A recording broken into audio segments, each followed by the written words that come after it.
সকালবেলায় আমার আল্লাহ আমার পরে রাজি আছে কিনা। বিদেশে চাকরি করো, সময় কোন কাজে লাগাবা? তো কম্পিউটারের সামনে সময় কাটায়, বিবির সাথে মোবাইলে প্রতিদিন 1 ঘন্টা কথা কয়, ভাইয়ের সাথে 1 ঘন্টা কথা কয়, ডিউটি 8 ঘন্টা, সময় কোন কাজে লাগাইবে?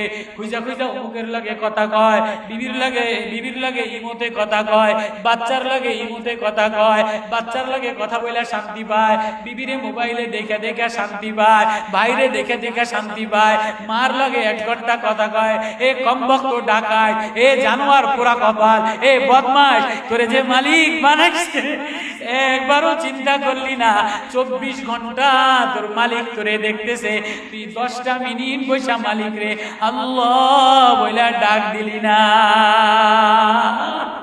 তুই 10 মিনিট ফজরে মসজিদে যায়া 10 মিনিট নামাজে মন লাগাইতে পারলি না, মাগরিবের পরে 10 মিনিট মসজিদে বসে কোরআন পড়তে পারলি না। এ কমবক্ত ডাকাত জালে 1 ঘন্টা মোবাইলে কথা কর, 1 ঘন্টা বসের লাগে কথা কর, 1 ঘন্টা বাচ্চার লাগে কথা কর। এ বাচ্চা আমি দিলাম, এ বিবি আমি দিলাম, এ চন্দ্র সূর্য আমি দিলাম, এ সব আমি দিলাম, এ কথা কওয়ার যোগ্যতা আমি দিলাম, এ জিহ্বা আমি দিলাম। একবারও তুই দিনের মধ্যে ভাবছস নি যিনি বানানেওয়ালা তিনি আমার দিকে তাকায় রইছে, দেখিনি তার সাথে একটু কথা বলি? হায় গাফেল গাফেল জোয়ান জোয়ান জোয়ান 8 ঘন্টা 4-5 ঘন্টা মোবাইলের দিকে তাকানো।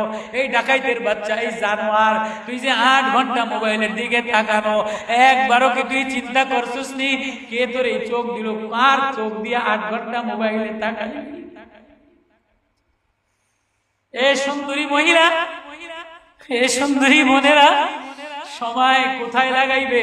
তো টিভির সামনে বৈশা বৈশা সময় কাটায়, অফিসে বৈশা বৈশা গল্প করে সময় কাটায়।